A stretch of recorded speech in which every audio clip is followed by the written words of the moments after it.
EAGLES, Eagles.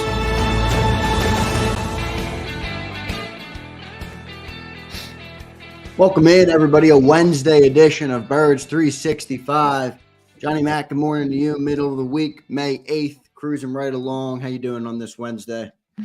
Getting closer and closer to OTAs and minicamp. Schedule's coming out next week. That's official. Pushed back a little bit. The teams were expecting it late this week, which would have been but always there's so many logistics now with the NFL schedule and different networks fighting for different games. Very complicated process. So yeah, different countries they're playing in, all sorts of different things. Yeah. So that's pushed back till mid-May now. It used to be back in mid-April. Now we're going to be mid-May. But the schedule, that's always a big thing. People get excited. I don't know why. It's logistics. I get it for the travel perspective. I said people who have to travel, fans that want to travel. It's very important for logistics, but we already know who they're going to play. So all they're unveiling is dates and spots and situations. And spots can be meaningful. You know, when the Eagles got to go to Dallas Christmas Eve, like a couple years ago, that's a bad spot. And it proved to be a bad spot. So you can get some things gleaned from the schedule, but you already know who they're playing. But the NFL does a good job making that out to be a major thing. They do a phenomenal job with that stuff. Johnny Mac, it's always fun going win, loss, win, win, win. Yeah, loss, the it's a win, the it's a loss game where you have no idea who's healthy, who's playing, but everybody does it. We'll do it, I'm sure. Won't mean much, but Jody and I were pretty close the last 2 years on the eventual record. We were spot on last year, and the year prior. I don't remember the year prior. I think you were spot on last year. I think Jody had one additional win. No. We did which I like the exercise. If you have to go up one or go down one, right? And I think Jody went up one and I went down one. So yeah, makes sense. But we were close. And the year prior, yeah, I think it was a little low, but I think everybody was a little low the year prior. I mean, they were just phenomenal, but you knew they were going to be a good team, just a matter of how good, and they turned out to be really good. Yeah, won 14-3 that year, coming off a 9-7 season. So good stuff. I want to thank everybody for checking in this morning. As Johnny Mac just mentioned, May 15th, so Wednesday of next week, is when we will learn the exact Eagles schedule, when they go, where, when they play, who. So that should be good stuff. I'm sure I'll be live on JAKIB Sports to break all that down immediately, and then we'll hit it, as Johnny Mac just said, on Birds 365, going through our win-losses. A lot of good things to talk about today. Kenny Gainwell made some comments. Howie Roseman spoke yesterday on 94 WIP. One thing stood out to me from Howie Roseman's commentary, and then we have Mike Gill coming up in hour number 1, as we always do Wednesday mornings. And then in hour number 2, Brandon Lee Gowton from Bleeding Green Nation. So good show planned. Johnny Mac and I will touch into all the Eagles news, get into what the people are talking about and what's going on in Eagle Land. John, let's start with Kenny Gainwell. Make some comments on a podcast. Everybody's talking about what he had to say about the collapse with communication, and he pointed to the Kansas City Chiefs as an example of everybody being in lockstep, everybody communicating, and he even made a reference to the guys upstairs and the guys in the locker room. What'd you take away from Kenny Gainwell's comments? A lot of people were talking about it on social media. Yeah, I think there's something to it from the perspective. I think there was a disconnection between sort of the Eagles' veteran players and their more, shall we say, important players and the role players, who I think felt a little bit left out at times when it came to having a voice. And I think that part of it's legitimate and should be thought about, and it probably will be thought about and has been thought about this year. as Howie said, it's a mentality off season. You're moving on from two of those veterans to Jason Kelsey and Fletcher Cox. So part of it is necessary from that standpoint. So you have to look for new voices in the locker room. They were a well-oiled machine. It can be intimidating because it's like, all right, we're not changing anything because we're rolling. Right. And then if you're sort of a younger players trying to make your way, probably don't have a lot of voice. But on from that perspective too, you got to understand your role. I mean, as well. So I mean, yeah, are certain guys more important? Yeah, that's the way of the world. And you bring up Kansas City. Like, no offense to Kenny, but what the hell do you know about the Kansas City Chiefs? I mean, That's a good point. that's just a perception. And obviously because they win. And they win, Andy Reid's a big part of that. But even from what Andy Reid's perspective, if you just saw the roast of Tom Brady and Bill Belichick showing up and everybody making jokes about, who's responsible, who's not responsible, they hate each other, all that kind of stuff. It's always players first. And with Bill, it was Tom. With Andy, it's Patrick Mahomes. So, Patrick Mahomes erases a lot of mistakes that you're never going to hear about ever. That's just the way of the world in the NFL. Yeah, I don't want to make too much of it. The season's obviously in the rear view now, but I did think it was interesting to hear a guy that was on the inside of the locker room, make comments about it. He even mentioned that fans were pointing it out. Fans were noticing it outside. And maybe when you're in the middle of the moment, I think some people admit it and some people don't want to believe that the Eagles are going to collapse or they're going to turn it around. And actually, I was sitting in my studio yesterday. I had NFL Network on and they replayed the wild card game that they got blown out by the Bucs. Woo! That game was ugly. I didn't even want to relive it, but I sat through it and it was tough to watch. That was an ugly, ugly game. Yeah, I went into Tampa. I say it all the time. I said I thought it was ludicrous that people were talking about Nick Sirianni's job security as I was going to Tampa and flying down there. And then when I left, I'm like, all right, we got to talk about Nick Sirianni's job security. Yep. That's how bad that performance was. And ultimately, and we'll talk about it. It's been everything's so positive in the offseason. Everybody's great. I saw the JAKIB Sports social media team put up that quote about, they're a Super Bowl contender because they got Quinyon Mitchell and Cooper DeJean. That's where we are in the offseason. Everybody's got this massive optimism and all this kind of stuff. It's probably a good idea to wait for them to have one practice before making that decision. But with the veterans, but that's where we are in the off season. But there's some issues, and one of them passed, which we'll certainly get back to when the coordinators finally speak. And hopefully that's going to be very soon. So we'll get back to some of the coaching issues. And look, it starts with what they've done with Nick Sirianni and sort of tried to straddle the fence. I'm not sure that's the best way to go about having success. But we'll get back into that, I'm sure, throughout the off season. Right now, everybody's so optimistic. Still an issue, though. Still needs to see how that unfolds and that develops. And yeah, going back to Tampa Bay, a lot of it was AJ not being there. I always say he's the final piece of the puzzle. I mean, it's ironic because year one without AJ, they're one and done in Tampa. Year three without AJ, they're one and done in Tampa. And you can see his difference on the offense. He was I mean, I think he makes a difference in the play, but when you watch that game, the body language of those players was. Yeah, well, defensively, they didn't tackle. I hate to talk about the offense didn't. I mean, Jalen Hurts was mopey a little bit. Everybody was lethargic. It really was a very uninspiring performance.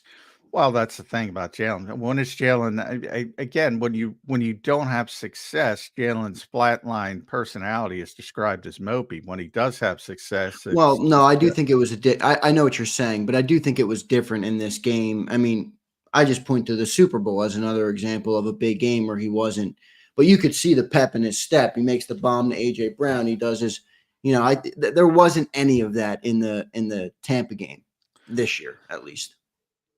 yeah. I just think they lost their confidence. Confidence is a big thing in the Yeah, NFL. especially going into the playoffs, it's a big thing.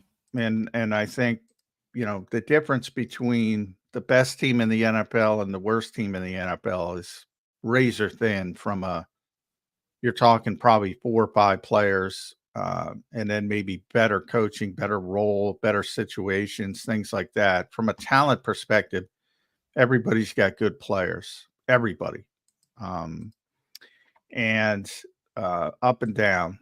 And if you're not playing with confidence, it could make a huge. And I think they were shaken because of what went on. I always hesitate to talk about effort because I'm not out there. Yeah, I get that. The assumption is, oh, they played poorly, they're not trying. I don't necessarily believe that. Um, NFL players, they understand even if things aren't working out in their current situation and they want to continue to be NFL players, the last thing you want to do is put out film where coaches say, "Oh, this guy giving up. This guy's not trying." I don't think that happens very often in the NFL. You might get your ass whooped. You might not play well, but it's generally not because of effort. And that's not everybody, but I would say 90+%. And because you tackle poorly on a one off in Tampa where you're lacking confidence. And by the way, a bunch of bad tacklers to begin with. I mean, that factors into it, which is part of the modern NFL and the fact that tackling's kind of a lost art because they don't practice it. There's no physicality in practice. And all of a sudden you're expected to show up in games and go, all right, go tackle like, Dick Butkus back in the day. No, yeah. And it's not going to work like that. I agree with what you're saying, but I do think there was a little bit more than you would have liked to seen. Even James, shout out to James in our chat. I listened to the TV broadcast yesterday. Aikman did call it out several times. Eagles just look defeated. They don't look like they're. Well, they definitely look defeated. That's the confidence aspect. They were definitely shaken by how they performed down the stretch. You would like to have a little bit more. I criticize the Sixers all the time. I'll use the same term here: mental toughness to get through it. I think that's fair. I just question, the people who immediately default to effort. I don't necessarily think that's fair. I get it, but from a viewer's perspective, from a guy that's not in the locker room, I think the fan base cares a lot about that. So I understand your perspective of I don't want to make a comment on effort when I'm not out there, and you're talking to these players. It's a different role for you, but from an outside perspective, it certainly looked like they lacked effort, whether we want to go there or not. It's interesting what you said about the optimism in the city. We're going to talk a little bit about something that I saw that caught my eye later on in the show. Maybe other people outside the city aren't as optimistic on the Eagles as we are. So we'll talk about that. John, one more piece of news I want to get to, and then we'll talk about Howie Roseman's comments. He was on WIP yesterday, had pretty good comments. One thing stood out to me we'll talk about. But Eagles director of scouting, Brandon Hunt, gets an interview in New England for the Patriots job. Another guy from the Howie Roseman tree. Maybe he won't get hired this cycle, but I'm sure you'll see him go eventually if he's already getting interviews. What do you make of that? Brandon's a really smart guy, director of scouting. It's interesting. If you look at the Eagles setup, it's probably not the guy you would think you would be getting the next GM interview. I mean, they have assistant GMs. They have 2 assistant GMs. They have 2 directors of player personnel, split it up. One is sort of college heavy, the other sort of pro heavy. That's Alan Wolking and Chuck Walls, and Brandon handles scouting. So, to give you an example, they have the area scout, Jalix Hunt. He was a big part of Jalix Hunt, not because of the last name, Brandon Hunt. The area scout says, you better take a look at this kid. And, it got to Brandon's level, and he goes down there to Houston Christian, takes a look at him. A big reason why Jalix Hunt is here with the Philadelphia Eagles. So, but yeah, when a couple of years ago, when Jeffrey made one of those comments that he does every once in a while that people roll their eyes at, thinks he has, I forget the number, it's like 5-7 future GMs in the building. Everybody kind of rolled their eyes, but I mean, that's been the case with the Eagles. And I think Brandon's that way. It's probably, early in the process. Obviously he's a minority candidate, so the Rooney Rule enters into the effect when people are looking for hires. But this is a good step for him. I'm not sure he's going to be one of the leaders in the clubhouse for this particular job. But if you get those interviews and you wow people, right? And he's very personable and he's capable of doing that. You never know. But yeah, I mean, he's a guy that talked about Jake Rosenberg for a long time, and the personnel guys. Chuck Walls is another one. I mean, Chuck Walls is going to be a GM in this league, I guarantee it. And people don't get to know them and get to see them, and they don't talk publicly that much, but really impressive people. And you see the way the Eagles run their organization, and everybody else sees the way the Eagles, and that's why they interview people. So I think you're safe. I think the Eagles aren't going to lose them in this cycle, but you never know. You get in that building and you impress the right people. Could be looking for a new director of scouting.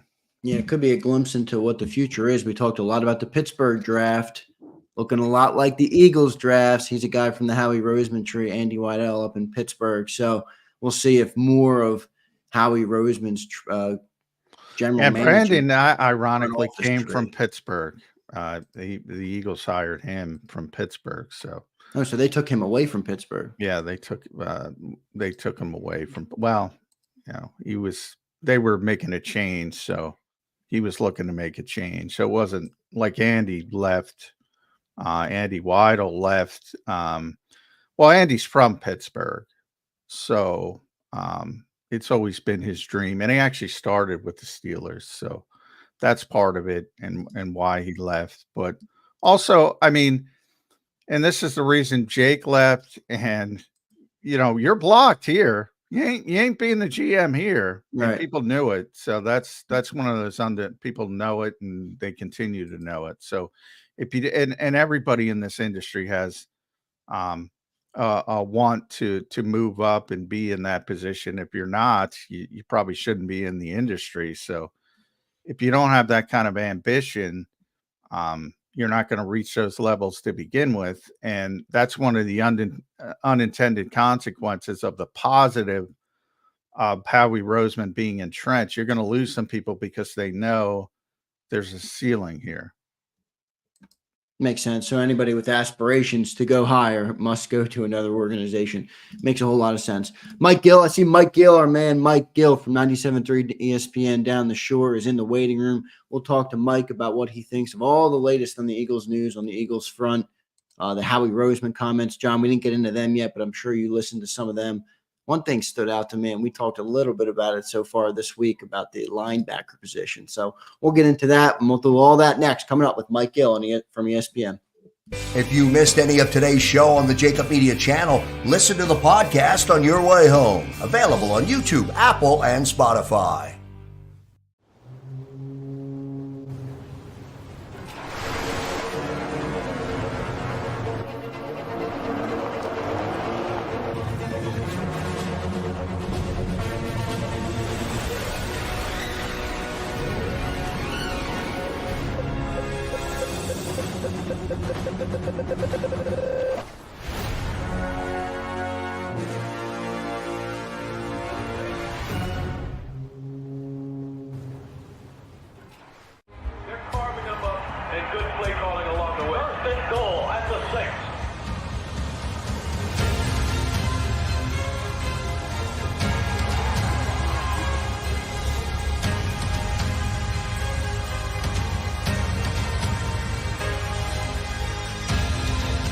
field of life, First Trust Bank is there for you. Champions on three. 1, 2, 3. Because Philadelphia dreams deserve a Philadelphia bank. Heading down the shore. Have a ball once more. Here, imaginations run wild and time stands still. Because here, you can find the best of the Jersey Shore, all on one 5-mile island. So leave the old you behind and get lost in the woods. Wild, wild, wildwood day. Plan your stay in the Wildwoods today.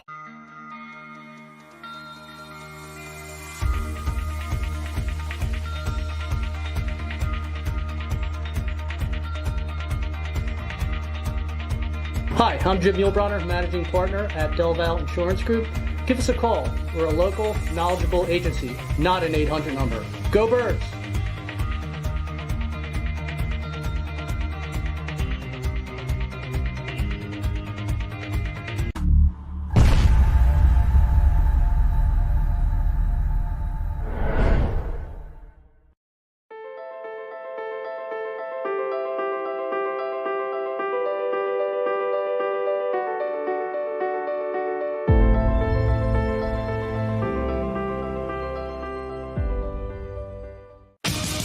The greatest fans on earth. It's a bold statement, but would you expect anything less from Philadelphia?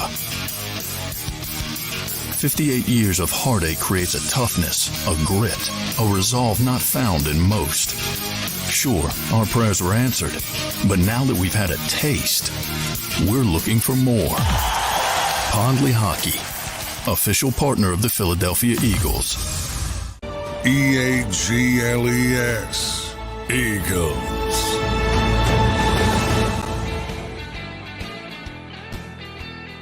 Welcome back in, everybody. A Wednesday edition of Birds 365. Still waiting to reconnect with Mike Gill.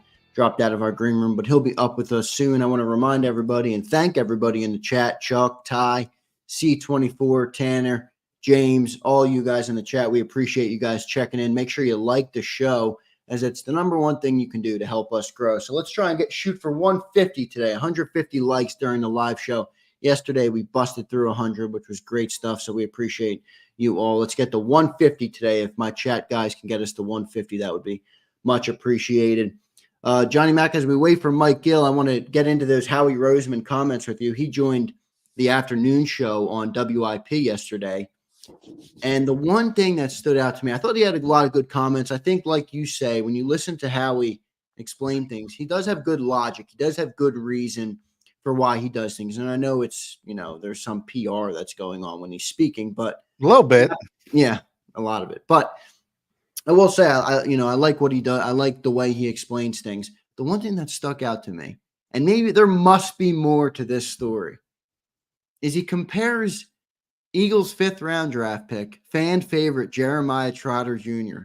He compares him directly to TJ Edwards. And I'm sitting there, I'm like, what the heck? He compares him to the guy we let walk out. Like, to me, Howie acknowledging that, he must have wanted to just go home, TJ. He must have, because why would Howie even go back down that road and acknowledge basically that they let their undrafted free agent walk? And now they just, picked up a guy that models his game after him.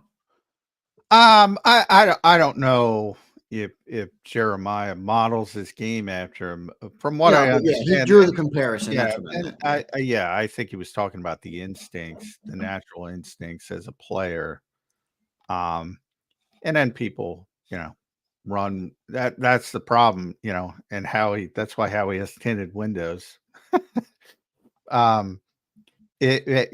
People run with the baton any way they want to run with it. I believe he was just talking about their instincts, their natural instincts as players, which, when we were talking about the linebacker situation with Ed Kratz yesterday, I mentioned, for people that don't know, TJ was a hell of a linebacker in college at Wisconsin, but he just didn't run well in the pre-draft process, and that's a killer for prospects. And the fact that he was second in the Butkus Award, I believe, to Roquan Smith. I believe that was the Roquan Smith year, where, so essentially either way, though, he was the second best linebacker in the country. So that's how he performed at the college level. And then again, he ran that 4.87, which is probably the worst day he's ever had in his life. And you're forever labeled with that. And people still label him. He's been a top 10 coverage linebacker, according to PFF, for 2 consecutive seasons. You will still see today, oh, TJ can't cover, from Eagles fans. Oh, he couldn't cover anybody. He was, and you're muted, Zander. I don't know. 3 interceptions last year in Chicago. He had a great year in Chicago. But he's just natural. He's instinctive. He remade his body. I talk about it a lot. So, he's never going to be the fastest guy. But if you run, which he probably runs, 4.65, somewhere in that range, 4.7, legitimately. But if you don't have ball steps at linebacker, you can run 4.4 and you play faster at 4.65 if you don't have any false steps, and that's where the instincts come in, and that's what the Eagles hope probably Jeremiah Trotter becomes. But those designations are both good and bad. They follow you to the end of time, end of NFL time. TJ Edwards will always be an undrafted free agent. On Derek Barnett, for example, Jody and I used to go back and forth about Derek Barnett. If Derek Barnett's a 4th round pick, you have no issues with Derek Barnett. None. Good rotational player. But he wasn't. He was the 14th overall pick in the draft. So the expectations are set, and he didn't live up to those expectations. Hey, he contributed to our Super Bowl. From that perspective, I'll take it. He had a good and he got progressively that's rare, and he got worse and worse, and as things went on. But he was, I think people forget, he was a very valuable player on that Super Bowl team. And he's a very valuable player the first 2-3 years of his career, but he never developed into what he was supposed to develop into because he was a 1st round pick. If he were a 3rd round pick, a 4th round pick, he would have been, that's a great pick. That's a great pick. Similar to TJ. Now, people recognize he's a good player, but they always have that in the back of their mind. Well, he can't run. He can't cover. He can't do this. He can't do that. Not that big of a deal. Yeah, it was a big freaking deal that they lost him. Instinct, I think, is a good thing, though, as you pointed out. Especially at linebacker. Who we had on yesterday, I think it was Scott Grayson, who talked about one of the hardest parts for rookies coming into the NFL is they think too much and they don't act. They don't go off what they see. They don't trust what they see. So when you have good instinct, I think you get over that hurdle quicker, which is a good thing. Mike Gill is ready for us. Let's go to Mike Gill from 97.3 ESPN. Mike, welcome to the show, man. Well, we can't. Hey guys, Mike. Sorry about that. I'm having some laptop issues. Yeah, we're all having some laptop issues. My power cord bent, so it didn't charge. So when I turned my laptop on this morning, dead. So I had to go to my backup. My backup's not linked to my in-house because I got new Wi-Fi. I got to get the code, but here I am. That's one of the worst things of being a writer / reporter. You always dump your power cord into your bag, and they start to fray. And all of a sudden, one day, it stops working. And you're like, anybody who's an Android guy, like I'm the rare Android guy, has the C plug. Well, the C plug bent. I'm looking at it like, what the heck happened to this? So it must have got bent in my bag or something. But yeah, Dan Soder, the comedian, has a great thing about when he talks about Android people. And he found an Android phone in the back of a cab, and he said, "Should I keep it?" No, it's an Android. This guy's having enough problems in his life. And then he's like, everybody gets butthurt when he says that. But anyway, I digress. There's nothing wrong with Android phones. I apologize, Mike. But I'm into comedy because of the Tom Brady roast. We'll get to that in a little bit. But Howie Roseman spoke yesterday on WIP, said some interesting things. Zander brought up the fact that he mentioned TJ Edwards when he was talking about Jeremiah Trotter Jr., mainly about the instincts. Do you think that's I made a mistake acknowledgement, or is just trying to go down the narrow routes of, hey, these guys are similar from the fact that they understand what's going on from step one, which is a big part of it at linebacker. What, do you mean, did he make a mistake in letting Edwards go? Is that what you're insinuating? Well, that was Zander's take. My take was I just think he was trying to compare the instincts of the players. But again, when you say something and you're in the position of Howie Roseman is, people take the baton and they go in a million different directions. It could be listeners will think something differently. When you bring up TJ Edwards after you just lost TJ Edwards, and by the way, you had a big problem trying to replace him, is that sort of a subconscious nod to, hey, we probably should have kept this guy? Well, I think they acknowledged that they had a good player and that they no longer have that player. And they're trying to tell themselves that we can go down the road of getting this guy was a non-drafted player. We don't have to get a guy in the high rounds to find a player that we really, really like. So we have this player, and I probably unfair to Trotter to put a comparison to TJ Edwards, who's turned into arguably a top 10 player at his potentially.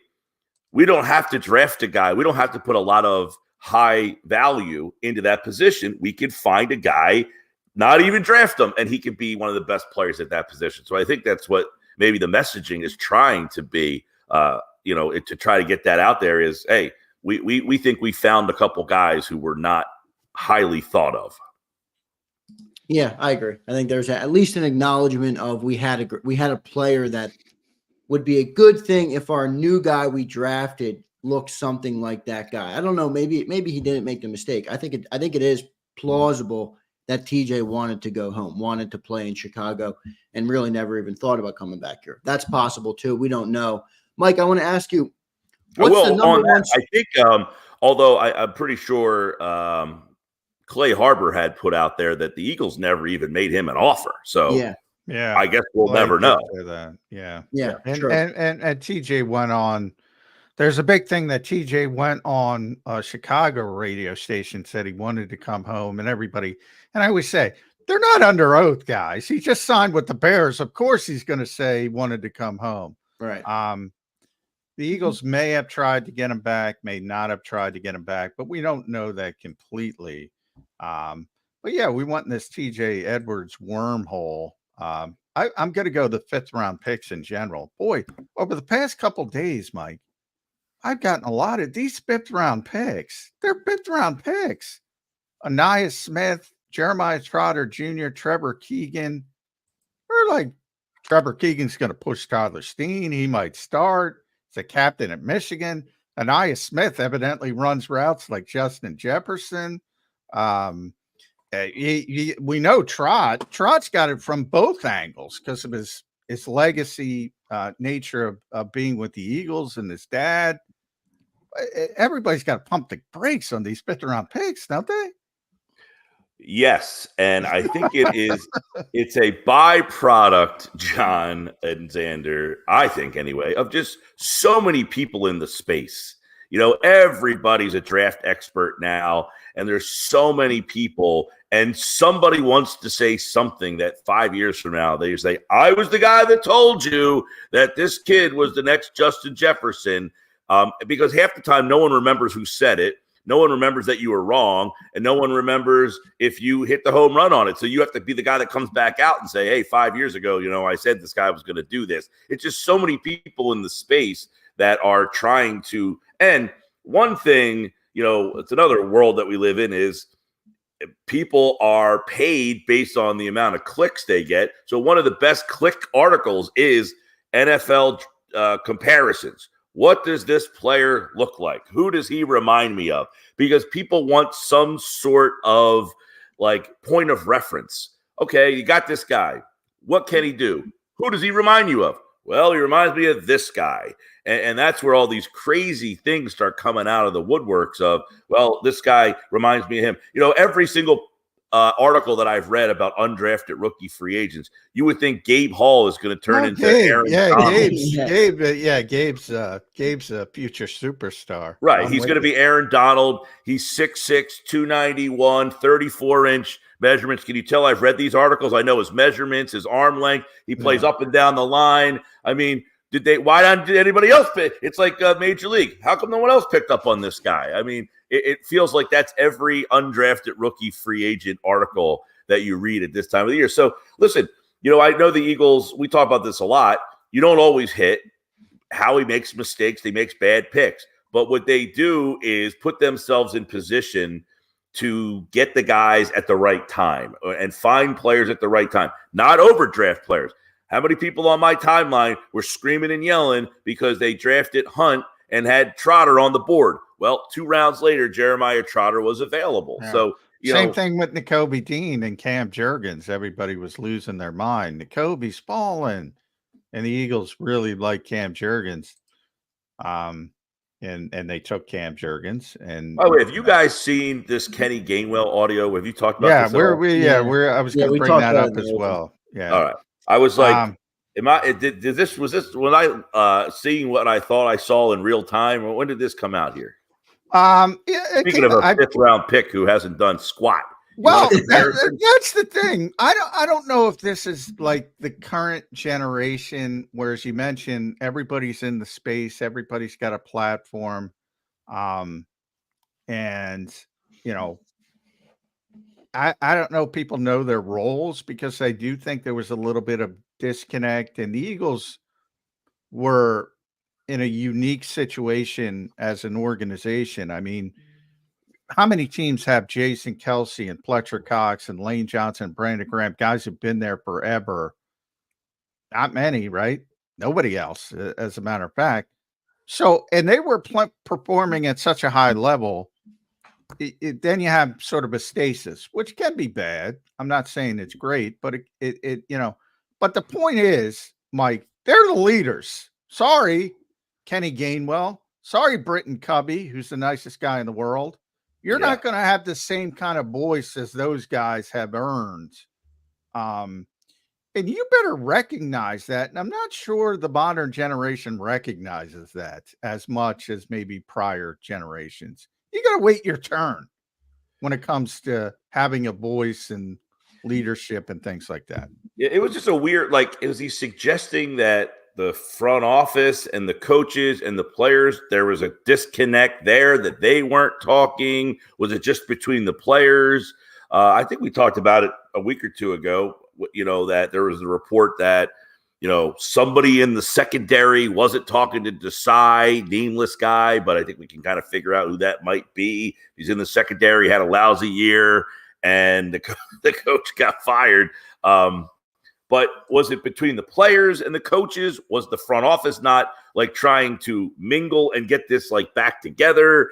There was a lot of like ambiguity in this comment here that is like, oh, that's not good. I'll say this. From Nick Sirianni's perspective, Mr. Connection, it's not a good thing that nobody's connecting. And there's such an intangible nature to that. You know, there's no numbers, there's no analytics. Alec Halaby can't come down with a printout and say, we got to do this in this situation. It's all about the human nature and human beings coexisting. So I don't know how you fix that, but if your whole coaching philosophy is built on connection, you better have a perception that you're fixing it, or you're going to be in trouble.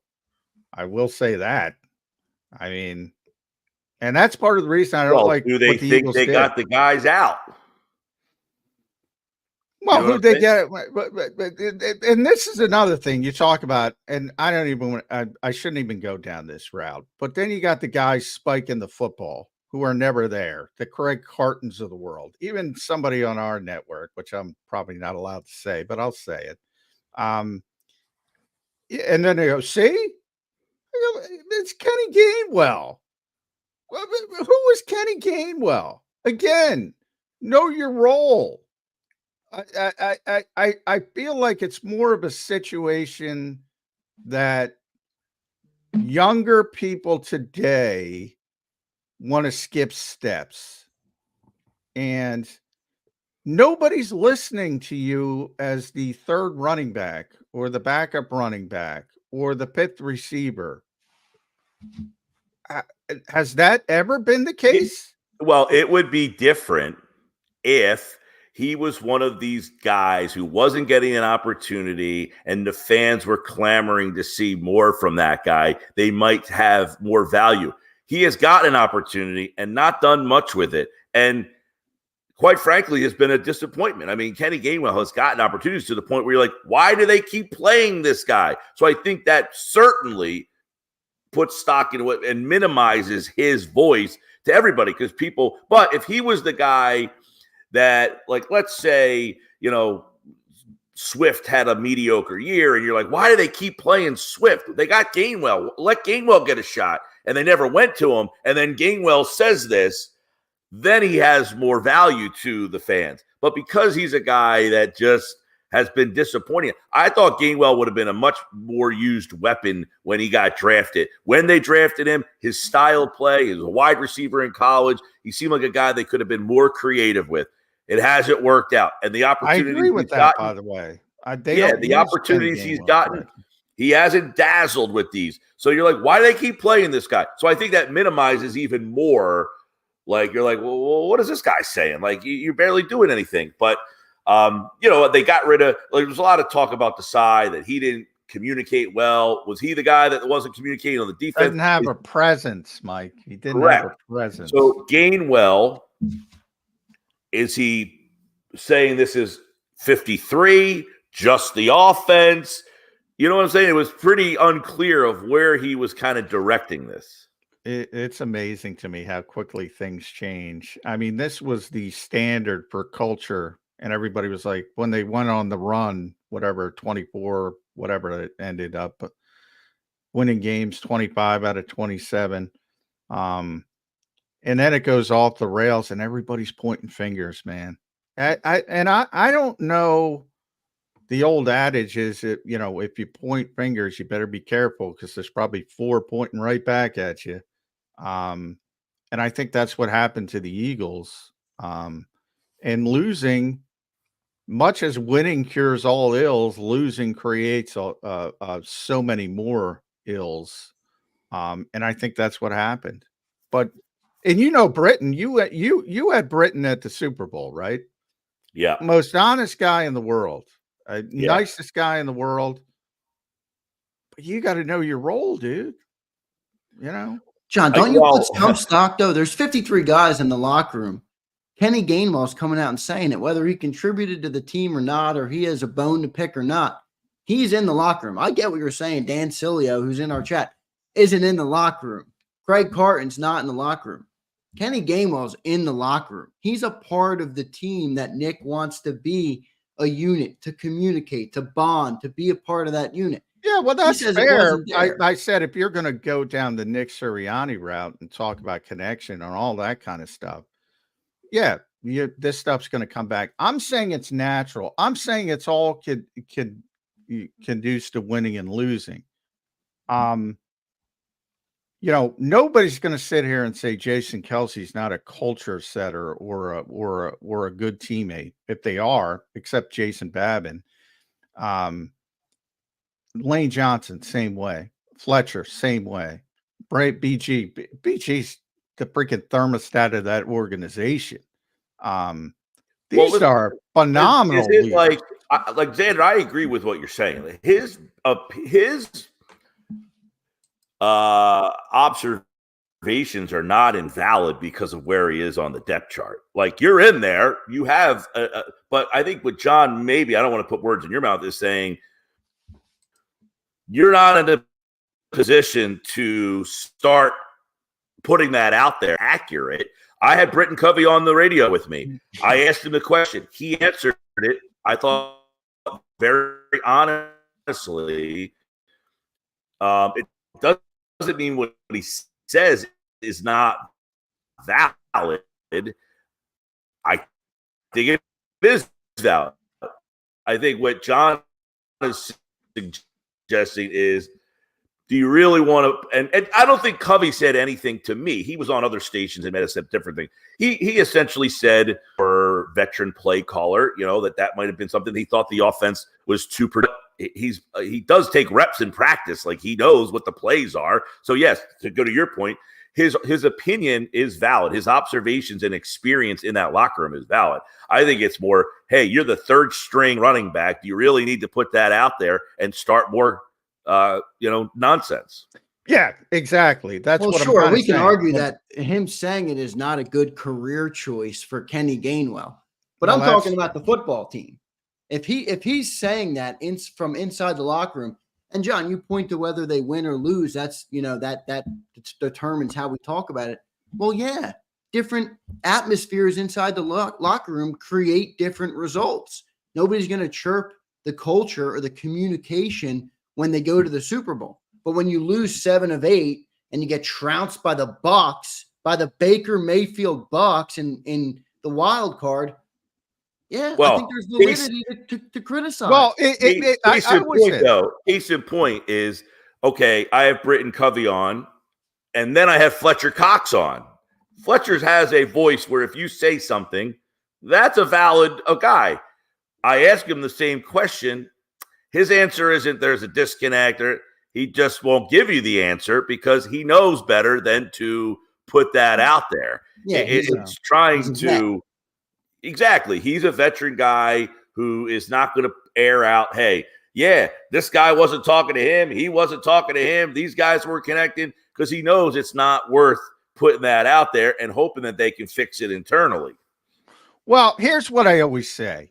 So when you get 90, go about your lives and you're the next 89 people you meet, whether you're stopping at Wawa or running errands, anywhere. Guess what? Not every single one of them is going to like Mike Gill or Zander Krause. Not going to happen. That's just the way the world is. I can't get to 5 before I found somebody who can't stand me. Big deal. Guys work together. Nobody. This assumption, bless you, Mike. This assumption that everybody's going to get along. Where did this start? Guys in the NFL have always hated each other, cliques, this and that. The culture of this team, because of 4 guys, and 2 of them are gone. So we're looking in the rearview mirror.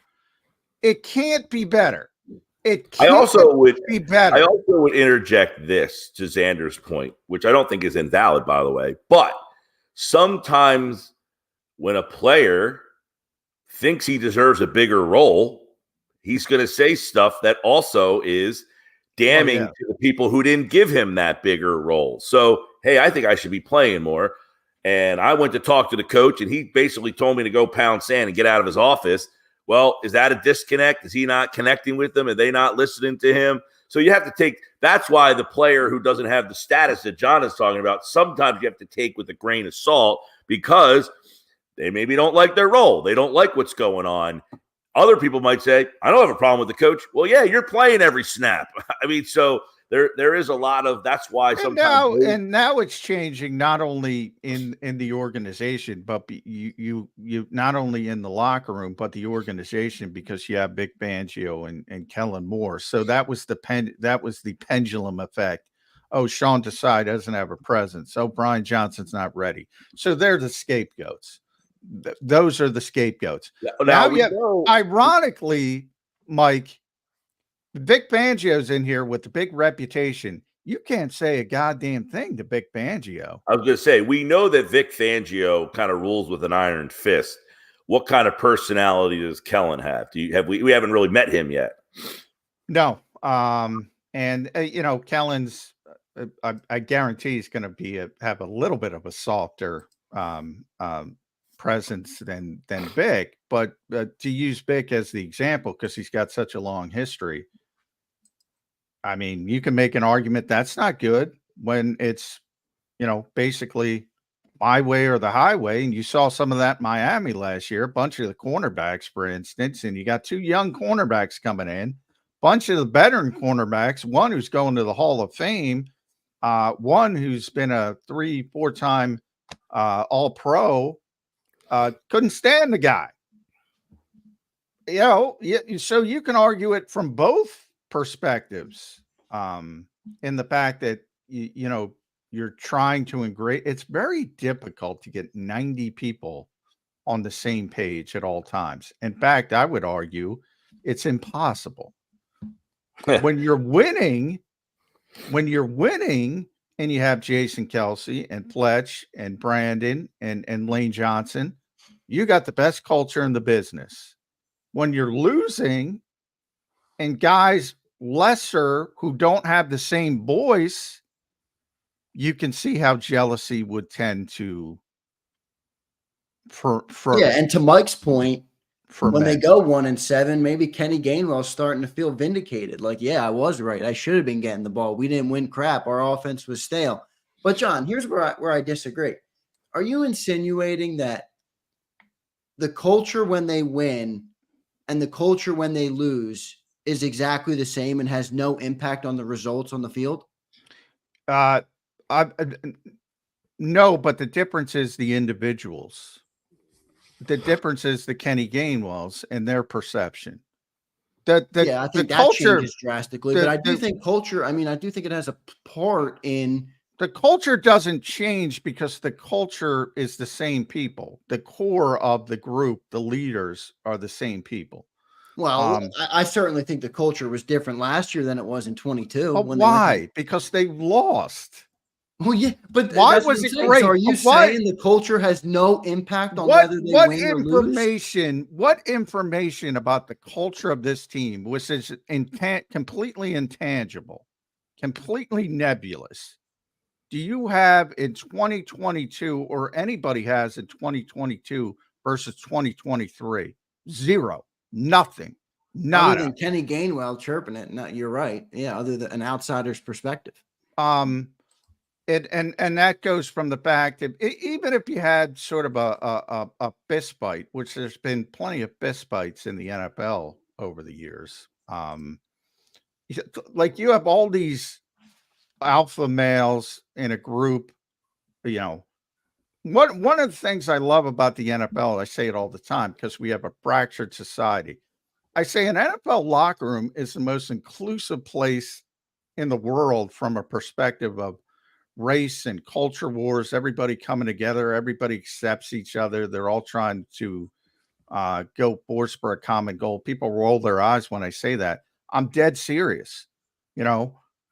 Elsewhere, everybody's at each other's throats. In that freaking locker room, everybody's friends, everybody's joking around. Now, sometimes you get an a-hole and people don't like them and this and that. People will talk about Carson Wentz. We go all the way back to Carson Wentz and the God Squad and the religion aspect of it. There's always little things with individual people that other individuals are not going to like or not going to understand. That's not going to change when they're 14-3, and it's not going to change when they're 3-14. But the frustration level when you're 3-14, or in the case of the Eagles, well, and it also there are less opportunities. There are less opportunities for it to emerge when you're winning and when you're losing. So in the Super Bowl year, when they get to the Super Bowl, they didn't have a lot of opportunities for people's negative side to come out. But in this year, when we didn't hear anything for the first 11 weeks of the season, and then all of a sudden things start to come out. Yeah, because you've lost 5-6 in a row. Now your personality is allowed to. It's not allowed to, but it's starting to come out more as the losing continues. if they would have won those games. Would Kenny Gainwell have said the same thing? It doesn't mean the people who set the culture are different. It's just the things that happened changed the way that they exactly. reacted. It's individuals' perspective. They have one Super Bowl championship. It's now common knowledge, and we couldn't talk about it for a long time. But now I think people know that Darren Sproles and Carson Wentz had a little bit of a dust up after Carson got injured, because Carson was depressed and all that.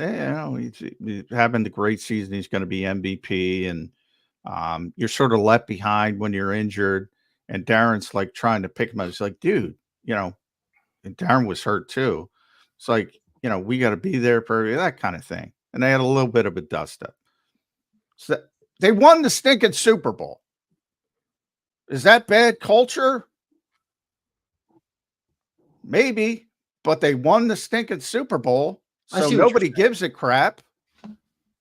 I don't know of any bites going on. Maybe Craig Carton does. I don't know of any bites going on last year. I knew about that. That got out there pretty quickly. All right, I'm done with Kenny Gainwell, and the whole culture of last year. Mike, moving into a new topic. What's the storyline right now that sticks out most to you following the draft? The cornerback room, the defensive back room is deep. The right guard battle with Mekhi Becton. I think people are discussing the slot wide receiver.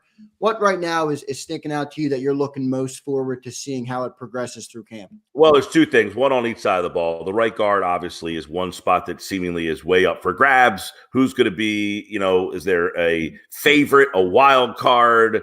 Does it? I look at it. Does it get played out like it did in 2017? Sayamala started. They went to Warmack, and then finally went to a guy they felt, hey, you know what? He might not be the sexiest option. Let's go to Wisniewski. You have a situation like potentially like that here, where hey, we like Steen. Let's give him the first shot. Something happens to him. We got these two rookies, or maybe with wild card like Becton after we cross train maybe him. And if not, we have Hennessy as kind of old faithful. So that spot there. On the other side of the ball, to me, it's what do they do with Cooper DeJean? That whole story of, is he going to be a safety? Is he going to be an outside corner? Is he a slot guy? Where are they going to play this guy? I think that's the $64,000 question is, what do they do with him? Because if he's an outside corner, who's he supplanting? I mean, you got James Bradbury still here. That's another story. Is he as good as gone? If he's not gone, what happens to Quinyon Mitchell?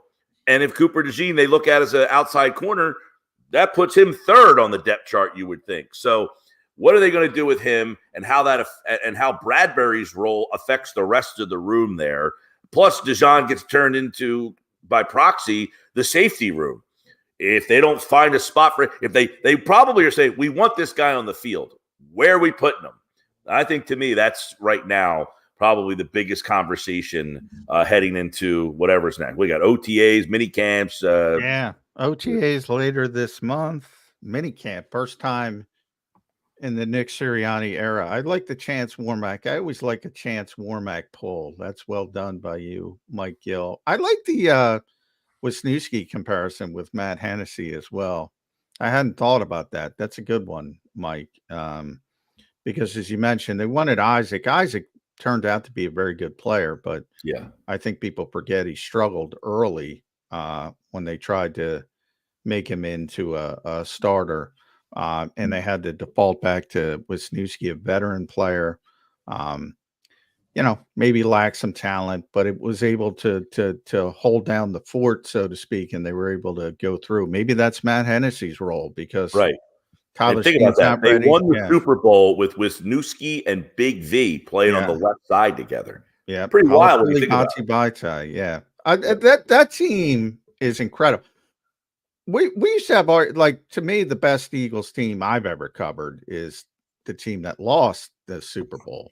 Much better than the team that won the Super Bowl.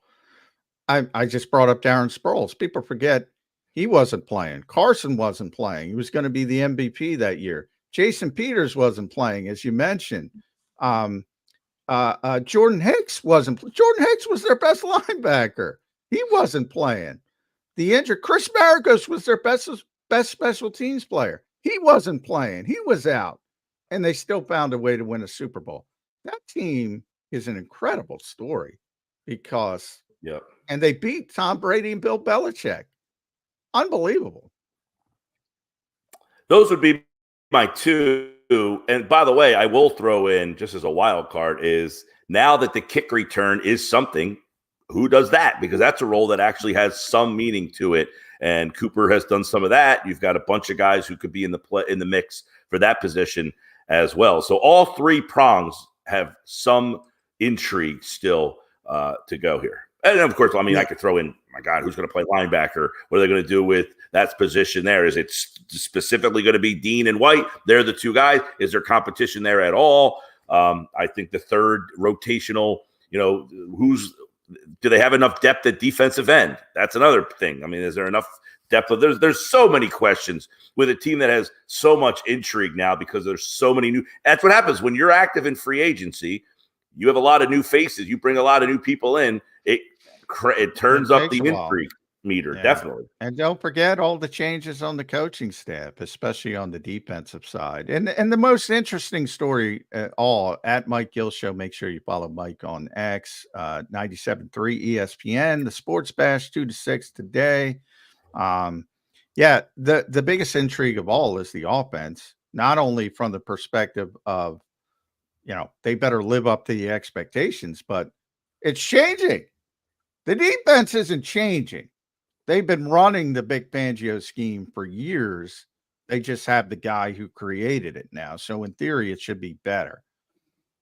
They're changing the offensive philosophy, or maybe we don't know. That to me is the most interesting part of it all. It's Kellen Moore, Nick Sirianni, how they fit together. Yeah, I don't see how he's going to successfully work all of these elements and adding in Jalen Hurts' legs. Maybe they won't go back to using Jalen Hurts as a runner, but you add Saquon Barkley, you got the two wide receivers. I think that's going to be a tough task. And John, you always point out the expectation. They were the 8th ranked offense in the league last year, and everybody acted like they were the worst. It's a lot harder to go from 8th to top 5 than to elevate the 30th ranked defense. So from that perspective, 30th passing, I think 30th passing, whatever it was. I think Vic is going to improve the defense because it's simply easier to do. Kellen has a tall task, Yeah, Vic's got an easier job than Kellen Moore in a lot of ways because they're going to be better. I don't know how. The only question is how much better on defense. Offensively, I always point out situational football. Mike, they were 3rd in 3rd down offense. They were 1st in 4th down offense. I mean, it's tough to get better in those aspects. Yep. But people are expecting it, so it's going to be interesting. But yeah, 2 to 6, as I said, Mike Gill Show. Thanks. We kept you a long time. I always appreciate it. And Mike Gill, he's the best in the biz as far as I'm concerned. Mike, thanks for joining the show, man. It's very nice of you to say, John. Thank you, guys. See you, Mike. See you, Mike. Good stuff from Mike Gill. Good debate on Kenny Gainwell. I thought it was interesting points from everybody, but I'm putting a little more stock into it than you guys are, I will say. Guy on the inside, I think people have the right to feel vindicated from the outside who are given a lot of crap, Johnny Mac. First of all, with Craig, shut up. He doesn't know what the fuck he's talking about. He heard something third hand. I don't give a shit. I'll say that first. No, he's not vindicated because in a way he is though, Johnny Mac. Because I can say this right now, Zander. I can say this on where are we? May 8th, and say there's some issue with the Eagles front office. And then if Brandon Hunt leaves, or now Jake Rosenberg takes somebody else wherever he ends up, I can say, see, that I'm sorry, that's bullshit. Either if you got something, say what it is. Then you're vindicated. You're vindicated. Yeah, I understand that, but at the same time, when someone tells you something off the record, you're not going to go out and say it to protect the No, if somebody integrity says of your somebody, sources. I have tons of stuff off the record that I can't talk about. That's off the record. That's why I don't talk about it. Now, if you have something legitimate that you can talk about and you want to spike the football, that's fine. But the nebulous aspect, you can say this about 32 NFL teams that, oh, there's some kind of problem in the locker room. You could say that about 32 NFL teams.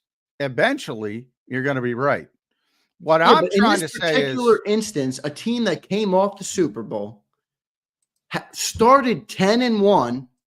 The quarterback was again an MVP favorite. They collapse, and people on the outside say there's a problem, there's a culture problem, there's something on the inside. Everybody calls them crazy. They just lost the game, whatever. I think they have the right to say, I'll give you an at example. least my eyes didn't lie to me, and I was right in that regard.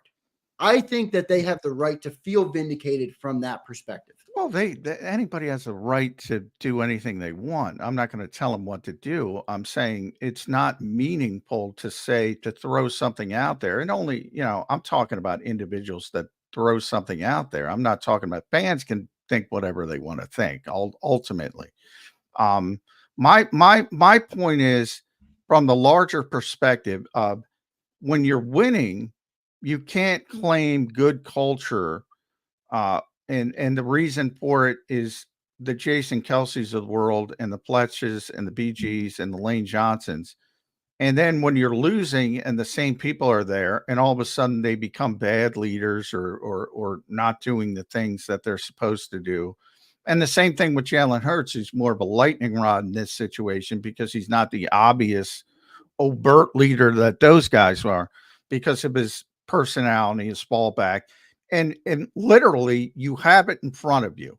It was great when they were winning, flat line, never gets upset, always a steady presence. And then when they start losing games, oh, you can't do that. You can't do that. You got to change your personality. Then do you think it's some coaching? A lot of people talked about Nick Sirianni basically getting castrated. They fired the defensive coordinator 12 games into the season when they were 10-2. The defensive, Nick made a big mistake by moving on from Sean Desai in season. Was it Nick or was it Howie? It was Nick. And he made a big mistake. And I think he knows he made a big mistake now, but he was trying to jolt a situation where the issue was with talent. And then as I said, I'm not a big fan of scapegoating. But that's the nature of the NFL. It's not just the Eagles. Everybody does it. The Eagles are more conservative and lean on the idea of continuity better than most, more so in the front office than the coaching staff. But I've been having Jeffrey Lurie is a great owner, but if you're going to criticize him about something, I always criticize him. He's too willing to scapegoat people when things don't reach the expectations. And I think, that's one of the things you can criticize him for. If you want to fire Sean Desai after the season, that's fine. But doing it in season, you saw what happened. It was a big mistake. I think there was this narrative that the Eagles defense was terrible from start to finish, and that's not the case early in the season because, people perceive me of defending Gannon all the time. I can talk about this intimately. They were saying, see, he's better than Gannon early in the season. And then all of a sudden he turns into the worst defensive coach in the history of mankind. Well, Vic Fangio recommended him to Philadelphia. Yeah, and it's not like he got shelled by the Panthers. They were playing good teams. They were in a gauntlet in the schedule. They destroyed Tampa Bay in week 3 defensively, the same team they lost to in the playoffs. The Rams, they had that, if you remember the Rams game, they had that bad first half where the Rams were killing them with Cooper Kupp because they had all the issues in the slot. And then they really, made some nice changes in the second half and completely locked them down. There were good spots of defense early in the season. And look, Sean made some serious mistakes, starting with James Bradbury. Don't play James Bradbury. And there's plenty of things you can criticize him for. But here's an example I wanted to get to, and I know we got to get the break. Brooks Cabina, a buddy from The Athletic, did a story about Kevin Byard saying, the players were trying to take on a bigger role in game planning and a bigger – but Kevin's point was, because I talked to Kevin about it as well, was he wanted to get people more invested in the defense.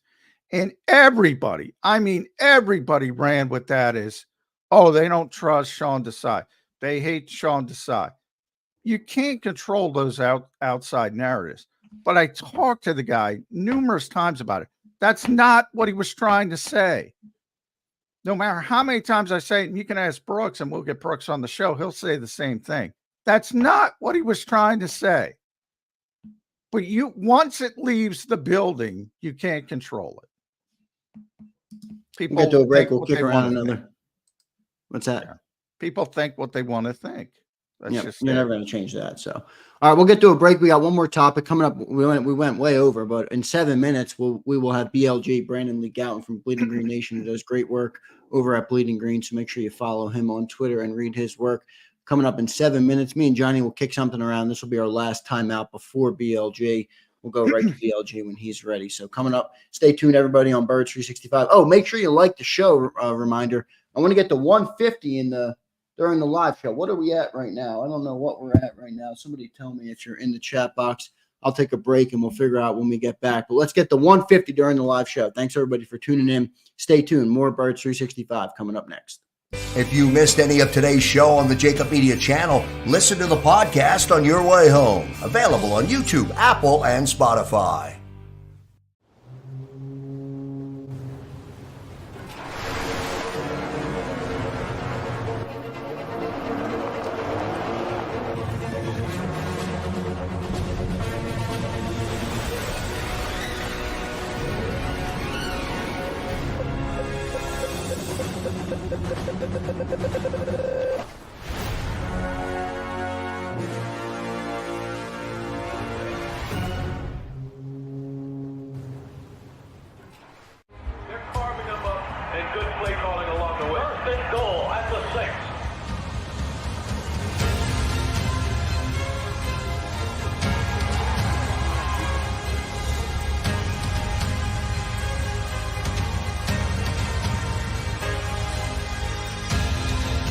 Field of life, First Trust Bank is there for you.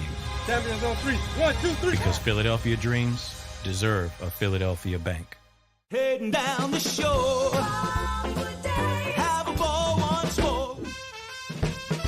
Here, imaginations run wild and time stands still. Because here, you can find the best of the Jersey Shore, all on one 5-mile island. So leave the old you behind and get lost in the woods. Wild, wild, wildwood days. Plan your stay in the Wildwoods today.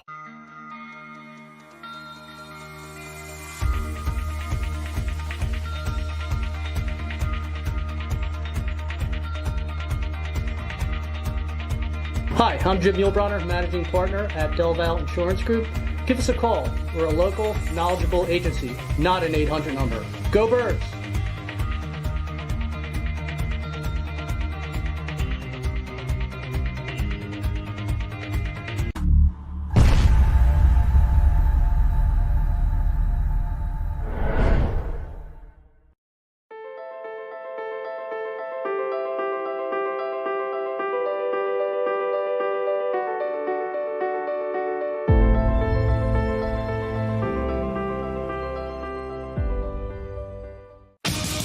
The greatest fans on earth. It's a bold statement, but would you expect anything less from Philadelphia?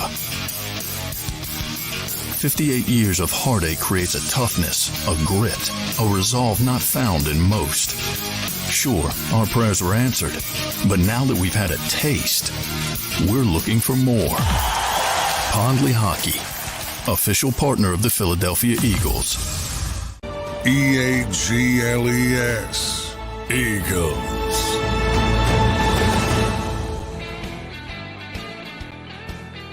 Welcome back in, everybody. A Wednesday, May 8th edition of Birds 365. Coming up on 800 total episodes of Birds 365. Pretty crazy to think about, Johnny Mac. 3 years, over 3 years now we started this show.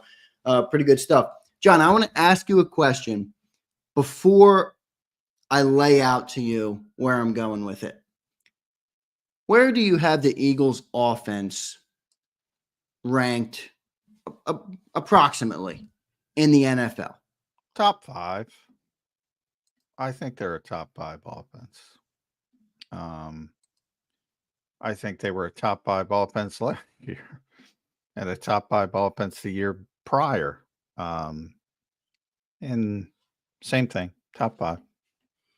So I was reading on Pro Football Network, and this is just one guy. It's one opinion. It's just like Johnny Mac has an opinion, and I have an opinion, and Dan Cilio has an opinion, and Craig Carton has an opinion. Everybody has an opinion. PFN's Dallas Robinson, and this kind of goes to our point earlier about we're very optimistic in Philly right now in the offseason. They ranked their top 10 offenses for 2024. And the Philadelphia Eagles did not rank in the top 5. In fact, they were like 8th or 9th. And there was 3 NFC teams in the top 5. The rankings went 49ers, Lions, Rams, Chiefs, and Bengals. Now, I didn't agree with this list. I don't know how you put the Rams offense above the Eagles right now after what they – no, I get it. I like Matt Stafford too, but – it's a big Sean McVay guy. Are we too high on this team right now? Should we? Oh, we're definitely too high on this team right now. There are teams with good offenses. San Francisco, Detroit are certainly among them. Dallas, I hate to break it to you, but they were pretty stinking good. Now we'll see. They haven't done enough in free agency, but you know, they always draft well. And ultimately they still have Dak Prescott and CeeDee Lamb, and you can talk about the playoffs, but you know, regular season, they're pretty good offense. So there's a lot of good offenses in the NFL. Cincinnati's getting Joe Burrow. Cincinnati's a phenomenal offense when Joe Burrow is healthy and clicking. I think that's more Sean McVay love than anything about the Rams. They're not as good talent-wise. So if the Eagles end up 6th or 7th, no, it wouldn't surprise me. As we said, they were 8th last year. But to me, the more important numbers are third down offense, first and in even fourth down offense. A lot of that is just pushed up, but third down offense is meaningful to me, and that to me is why I still put them top 5. And they should be top 5, but there are other good offenses out there, and you can make an argument that San Francisco. You should make the argument that San Francisco is better. You that one. Still make the argument that Dallas is better. You can make the argument that Detroit is better. You can make the argument, not the Rams. I don't know. Again, that's Sean McVay love, but Cincinnati with Joe Burrow, Kansas City. We'll see. Rashee Rice seems to get arrested on the regular these days. We'll see where they are, but they have Patrick Mahomes. It's a lot of good offenses. This league is built on offense. The Eagles aren't the only one with playmakers. We do tend to get very provincial in this city and don't look at the other teams. You know, there's some big time playmakers outside of Philadelphia. Yeah, a lot of good offenses in the league, and I know Eagles fans, and me included, are pretty high on this team, but maybe got to temper expectations going into the season. Let's go to our friend Brandon Lee Gowton from Bleeding Green Nation joining us now. BLG, welcome to the show, man. Great to have you back. Thanks for having me, guys. BLG, buddy, we've been talking about culture because of Kenny Gainwell, the culture-setting nature of this organization. Now, from my perspective, it's like, to me, it's just winning and losing. I hate to boil it down like that, But before we get to this year's team, you still had Jason Kelsey and Fletcher Cox last year. You still had Lane Johnson and BG. Who's got better leadership than the Philadelphia Eagles last year, even through the collapse on the field, in the locker room? Who's got better leadership? Why does that change? Other than they started losing confidence, from my perspective. Does that really have anything to do with the culture? I think it's relevant. I generally agree with you, John. I think sometimes we use culture hand in hand with winning and losing. And usually, for the most part, I think winning does cure all. But that wasn't the case last year because they were 10-1. And, there was those quotes out there about how they were like the most miserable 10-1 team. And you saw it. They weren't happy when they were winning games by the skin of their teeth. So I think last year kind of was an exception in that regard. And really, I think, Nick Sirianni, and he loves to tout his core values. I think something that he was doing a really good job of prior to last year was kind of having, that connect element and having the culture right and players seemingly having fun. You could just see it. I think, obviously before last year, it looked like the players looked like they liked being there and they were having fun. And last year, even when they were winning, that same element was just not there. It looked like BLG, I'm glad you brought that up because you're right. They were miserable. But that to me all circles back to the expectations. Sure.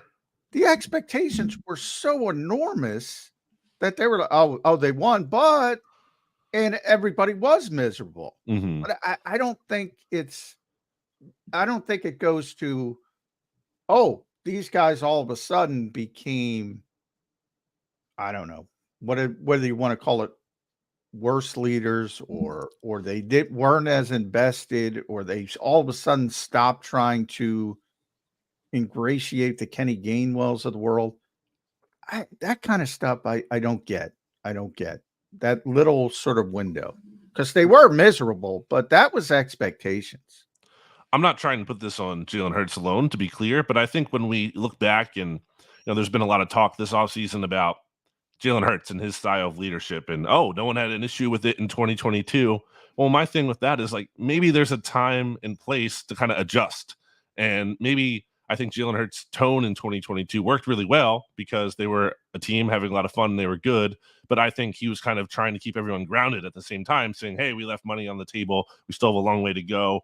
I think last year, maybe it was a time to not be like, hey, still money on the table when things were kind of miserable, and maybe it kind of needed an element of levity at some point and not so serious and not so rigid.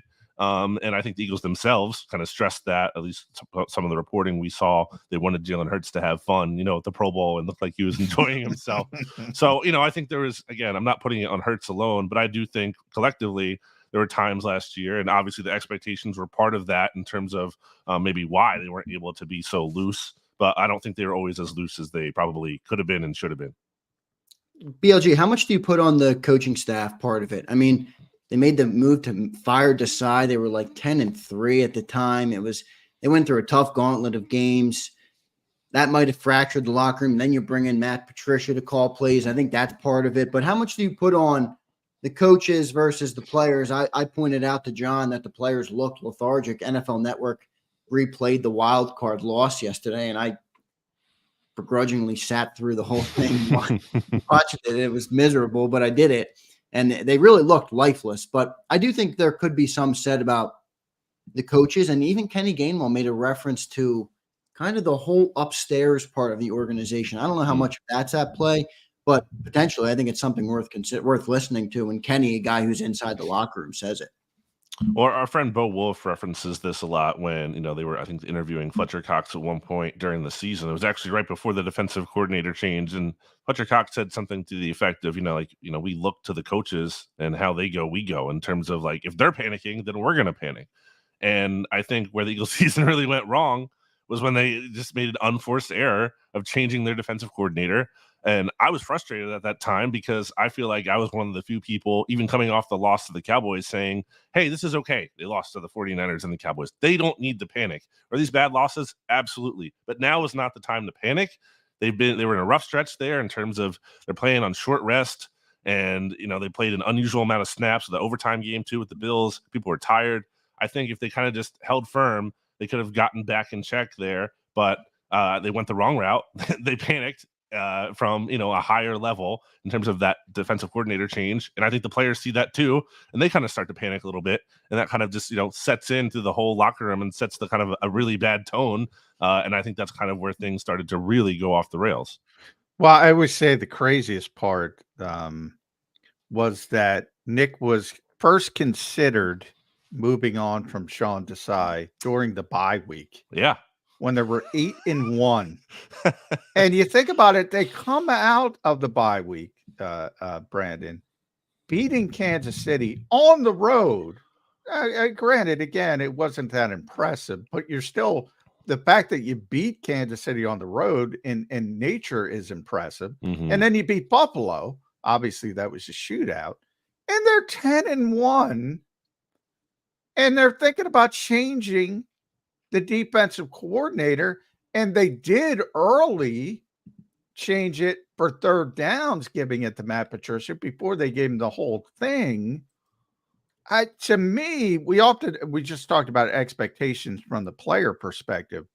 I think the expectations crumbled Nick Sirianni a little bit, at least a little bit, because that's nuts. I can't get over that, BLG. I look back at, Sean Desai, what he did early last season, and I think we can all agree here. Rams, Cowboys, Dolphins, Chiefs, like pretty good offenses. Yeah. Obviously, the Chiefs Tampa. had some struggles. Early in the season, Tampa. Yes. Yeah. All those teams combined scored for just 6 second-half points. Everyone likes to, John, you know this. Everyone loves halftime adjustments. Yeah. Sean Desai was like demonstrably really good at that, or at least very lucky in those second halves. And for them to just be like, no, not good enough. After why did you hire him in the first place? You knew Sean Desai is not like, this kind of day one finished product. He wasn't super experienced. Why would we even hire him if you're not going to give him a fair shake? And then, okay, if you're going to replace him, I don't like it. But if you're going to replace him because it feels so good about that option you're turning to, fine. Like, I don't love it, but okay. But it's Matt Patricia. Come on. Like, that's just, it's not a serious move. Hiring him no one was on board with that. No one thought that was a good idea, a great idea. God. So, that's just not something, unserious is the word that I feel like is the perfect word to describe that. Yeah, the option they went to. I mean, that's a good point. I mean, it's one thing if you're going to a great, but he was a guy that was highly criticized before. He was highly criticized by really your leader of the defense and Darius Slay. They patched that all up. But is there anything I mean, Darius Slay sat out, at the end of the season there. I know he had the procedure, but maybe could have waited till the end of the year. I wonder if that had anything to do with it. And then, then you tax on to the culture conversation. Boy, it's crazy. If you go all the way back, BLG, when they hired Matt Patricia, all of a sudden, we're sitting in the media house. I don't know if you were there. I wasn't there, but I remember this day. Yeah. Yeah. We're sitting there, and all of a sudden he pops up on the website, the Eagles website, because, the Eagles like to break everything on Twitter, X nowadays. And we just happen to be looking at something, and all of a sudden there's Matt Patricia. And I immediately text one of the Eagles PR people that Brandon knows. And I said, Patricia, Bishop, confirm? And he's like, what do you mean? I'm like, he's on the website. They didn't know. They didn't want to. Yep. It was just the weirdest thing. And I didn't think much of it at the time other than intern, whatever, probably jumped the gun. And they were still working out the deal. But boy, in hindsight, it's like, that was such a weird hire. Such a weird, because of Slay, because of their history. Right. It's just crazy. But Howie and Jeffrey, for people that don't know, love Robert Kraft, love the Patriots organization, love Bill Belichick, wanted to hire Josh McDaniels. Well, Howie did. They loved that organization, and Matt was obviously a part of it. Yeah, that was wild. They also, like you said, kind of like they didn't want to stand by it necessarily. At least they weren't like, puffing their chest. We hired Matt Patricia. We're so proud of this, because they know, right? They know at some level that's not like the best PR kind of thing. But it's just like, why make that move? What is the best case scenario here? And like, what is the worst case scenario? We saw the worst case. Yeah. Exactly. Yeah. So no. Yeah. Yeah. PLG, let's move into Howie Roseman joined WIP yesterday. You put out some good tweets, kind of typing out what he was saying. The one thing that stood out to me was the comment on Jeremiah Trotter Jr. comping him to TJ Edwards. John kind of disputed what I was thinking about it, but I mean, you let TJ walk. He's an undrafted guy, and then you draft a guy and you comp his instincts to him. And did you take anything away from that like I did, or am I thinking too much into it? Well, obviously, there's couching in there too. How he doesn't want to set unfair, unrealistic expectations for Jeremiah Trotter Jr. from the jump. He did say, not one for one, but kind of in that mold of a player. And I think it makes sense. I think that's kind of what Trotter Jr. has been talked about as a guy who might not have it from the athleticism testing and quite like the physical measurements standpoint, but can kind of make up for that a bit with his football IQ and instincts. And obviously you see that in his track record, production stats wise at Clemson. I think he's kind of just trying to, paint him in that mold of a player, which really speaks to me that, I think this makes sense. And it's kind of obvious that I think Trotter Jr. is going to be competing for kind of like that Nakobe Dean role in the defense. Really? You think more than Devin White, Jeremiah Trotter, Nakobe Dean is where he's going to push?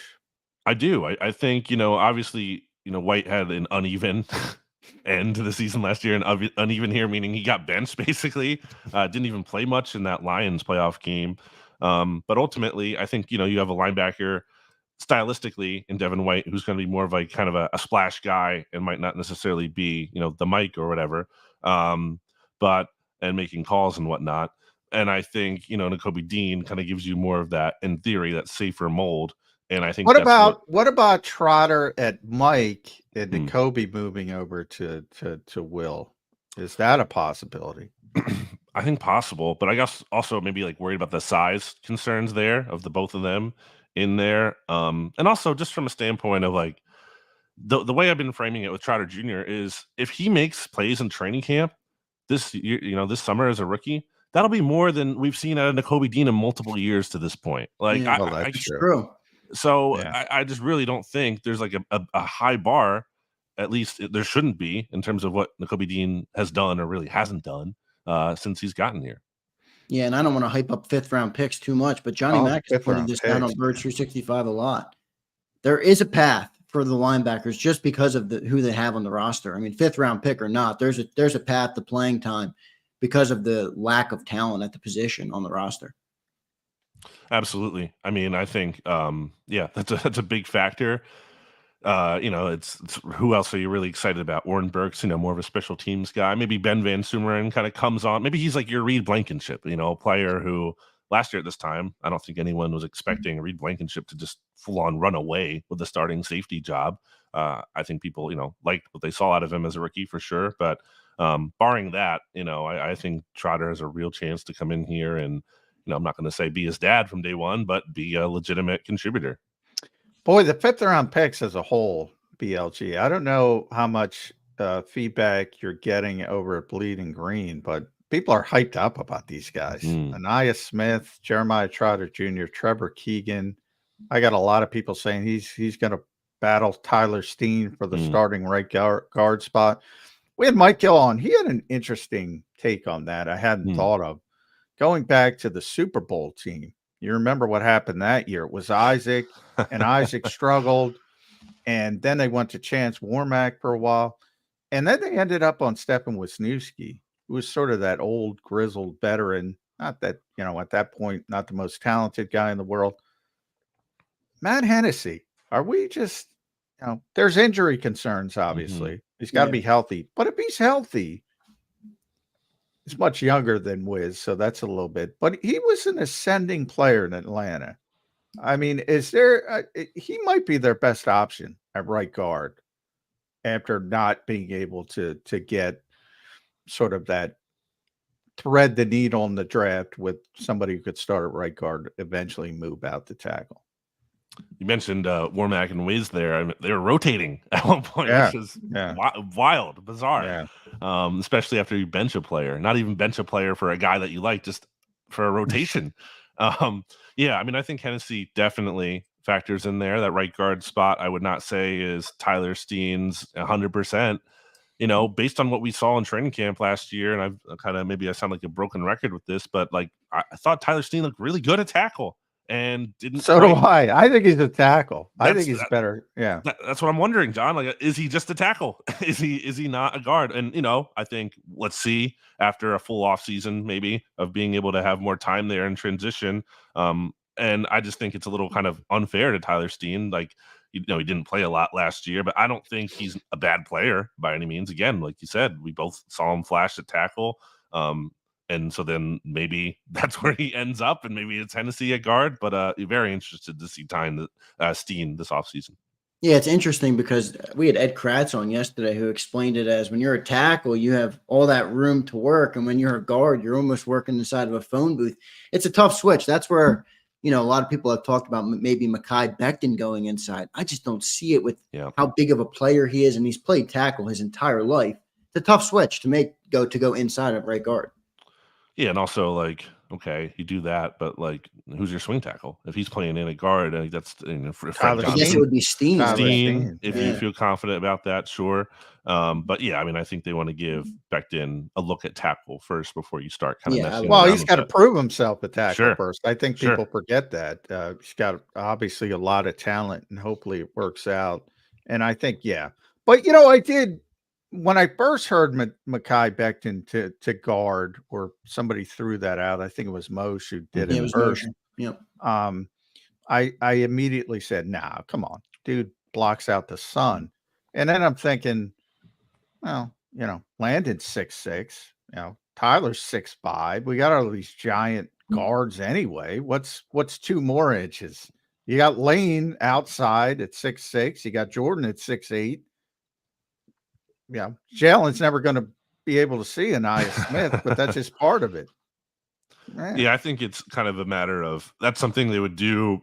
I mean, just the ceiling of Mekhi Becton working out at tackle is so much better, than him working out at guard. Other than, maybe in the short term, sure, but long term, I think that's something they're still very much interested in seeing how that would work before they would move him inside. How long do you guys think Lane Johnson has left? We signed through 2026, I believe. So under contract to then. And he said last year or so, he wants to play for a few more years. Yeah. But for what it's worth, when he was on the JAKIB postgame show, not last year, but 2 years ago, he did say, I want to play out my contract. He changes though. Sure. But yeah. There's I think a year-to-year kind of thing, especially seeing Jason Peters go through that, although he's still playing, and Jason Kelsey going through that. I think, being around that kind of makes you want to evaluate it on a yearly basis. And the reason I ask is I think Mekhi would potentially, with a couple years of schooling, obviously I'm hoping for the best because he hasn't quite lived up to that when he was in New York, but with a couple of years of Stoutland U schooling, maybe he could be the guy that fills Lane Johnson's shoes when Lane decides to hang it up. But it's far-fetched, right? It's a year. Sure. How long? Yeah, well, that's the problem. If they were able to do that in the draft, they got the guy locked in for 4 or 5 years. Whereas Mekhi, it's a 1-year deal. And if people even get a hint, Brandon, that he can play, they're going to give him the bag. Yeah. And that's why he signed here, because he wants to rehab his value, hit free agency next year, and probably try to find a starting job somewhere. Yeah, which is smart for him, getting in with Jeff Stoutland. So hopefully it works out from the Eagles' perspective. We're talking about offense. It's kind of list season. And there's one list Zander broke out about top offenses, and the Eagles were 8th or 9th. I'm not really interested in that, but it did bring up the question to me, BLG. What's the floor of this offense? Like, what could you imagine essentially the worst case? And not Jalen Hurts getting injured. That would be the worst case scenario. But if he's healthy playing, what's the floor for this offense? I think it would be something similar to last year in terms of like, the talent's there. It's just not questionable. It's at least from a skill player perspective, there's some questions, as we kind of talked about here, on the offensive line, what that looks like exactly. Obviously, you have a new play caller coming in, but I just think the floor is that, they kind of just underperform their talent level a little bit, where, I think the ceiling is sky high, because if they can get this to click and we see Hurts that looks a little bit more like the 2022 version of him than the 2023 version, that's obviously high. But yeah, I think the floor is similar to what we saw last year, just kind of frustrating, not maximizing what you have. Yeah, that's where I think it's interesting with the coordinators, because you look at all this talent on the offense versus the defense. Vic Fangio is going to make progress on the defense. He is going to – it's because it's not that hard. They didn't have a great defense last year. They didn't have a great passing defense last year. But Kellen, he's coming in here. Fans are expecting a much more high-powered offense than they had last year. And they were – what were they, John? 8th? Yeah, 8th overall. Yeah.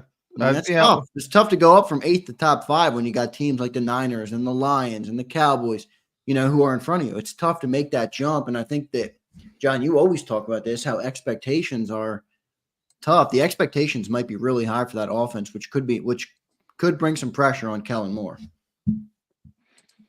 I mean, yeah, setting it from the Eagles standard, their expectations are very high, because they pay all those guys. Yeah. They should be high. Exactly. Yeah, exactly. The coaching staff, it can't be the same situation where, okay, we're not getting the most out of what we have. They have to, and that's my, kind of my big contention with Sirianni as a whole. Like, at a very simple level, I think the best coaches get more out of less. And I don't think we've really seen evidence of him doing that.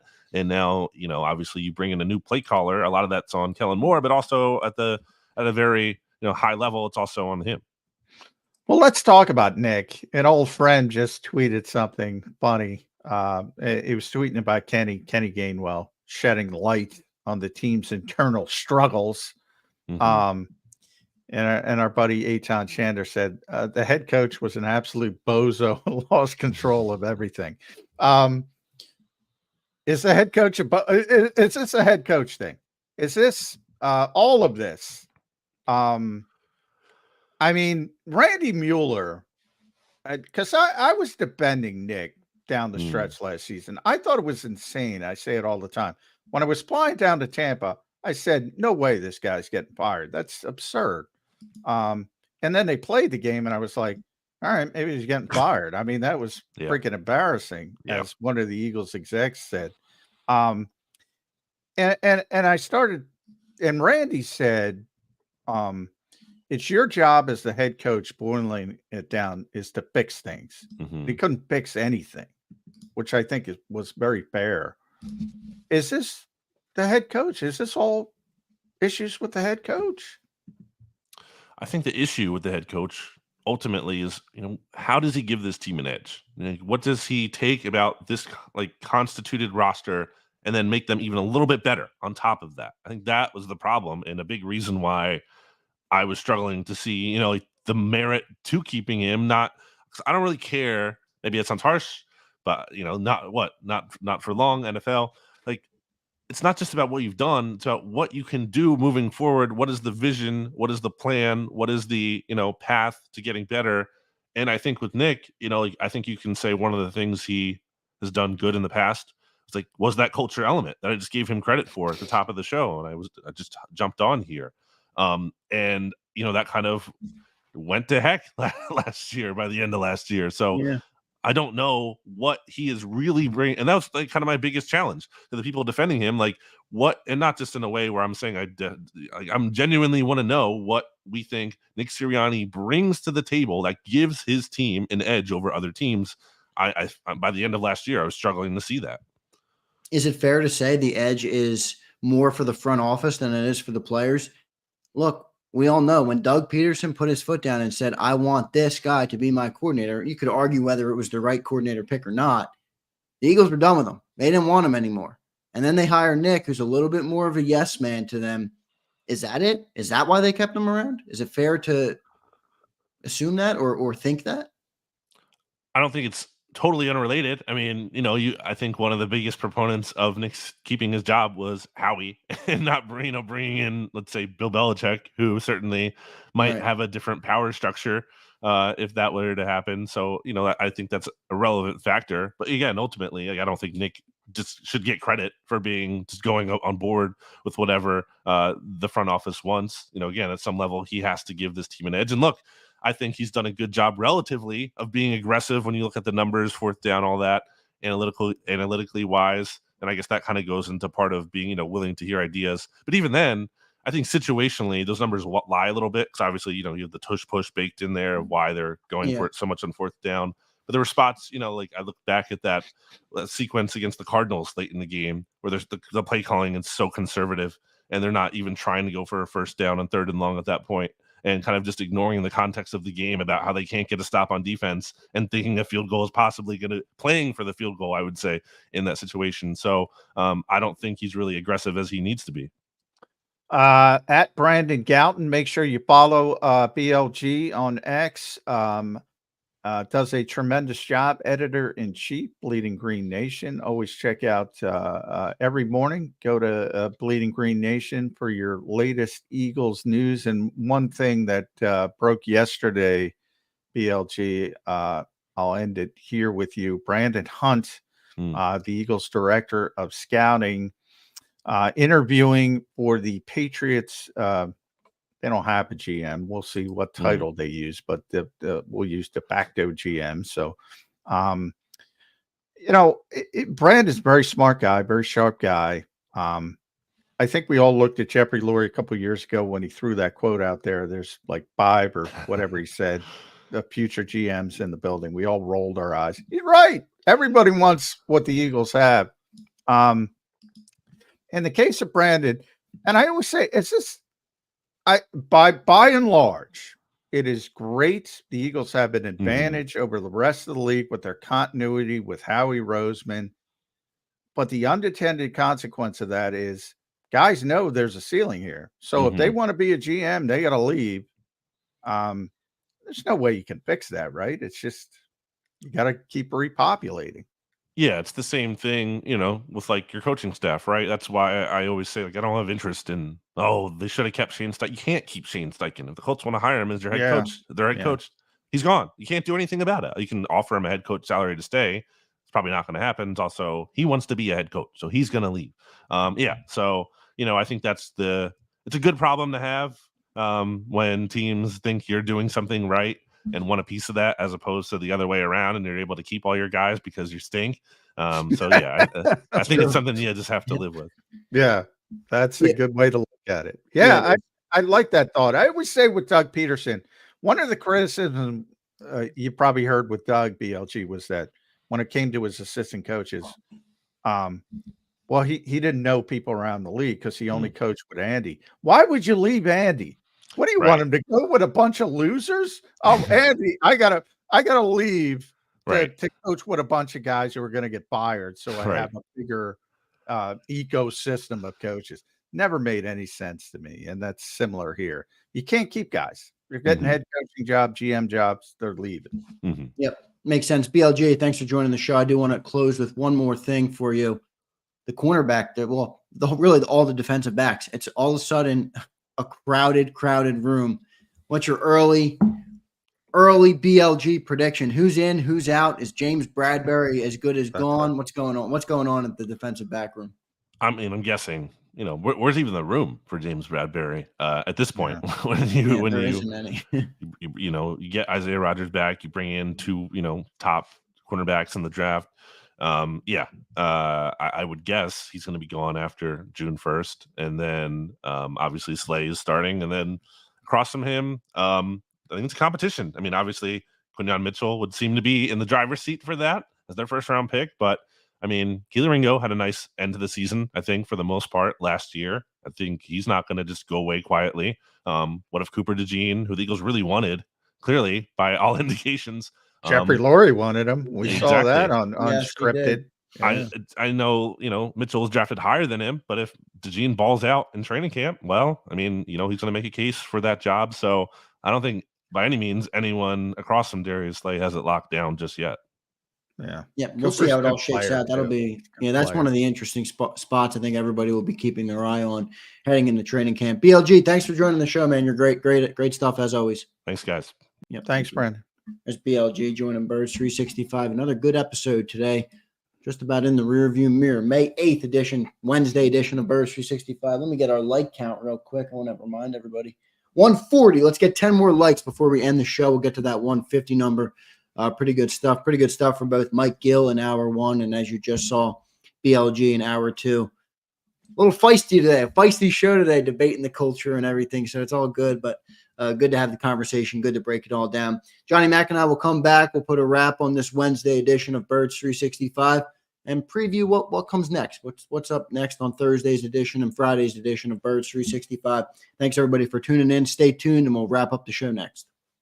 If you missed any of today's show on the JAKIB Media channel, listen to the podcast on your way home. Available on YouTube, Apple, and Spotify.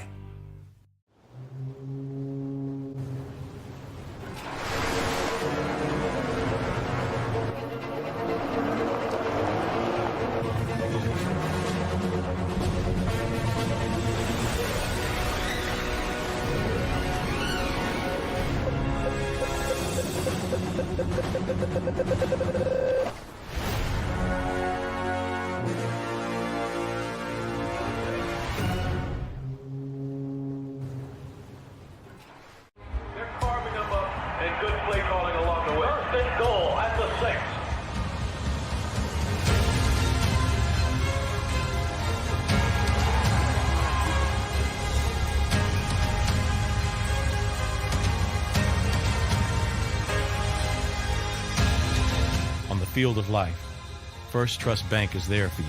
Champions on 3. 1, 2, 3. Because Philadelphia dreams deserve a Philadelphia bank. Heading down the shore. Have a ball once more. Here, imaginations run wild and time stands still. Because here, you can find the best of the Jersey Shore, all on one 5-mile island.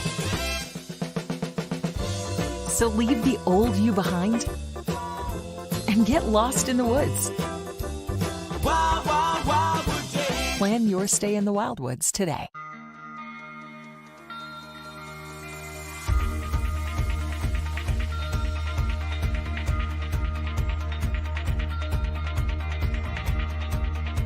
Hi, I'm Jim Muehlbronner, Managing Partner at Del Valle Insurance Group. Give us a call. We're a local, knowledgeable agency, not an 800 number. Go Birds!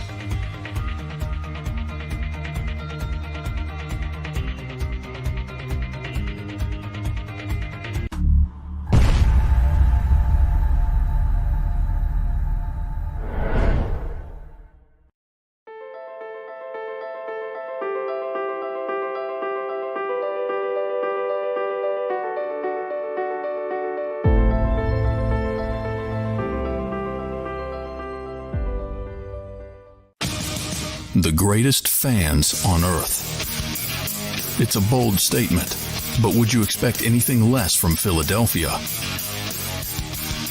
58 years of heartache creates a toughness, a grit, a resolve not found in most. Sure, our prayers were answered, but now that we've had a taste, we're looking for more. Pondley Hockey, official partner of the Philadelphia Eagles.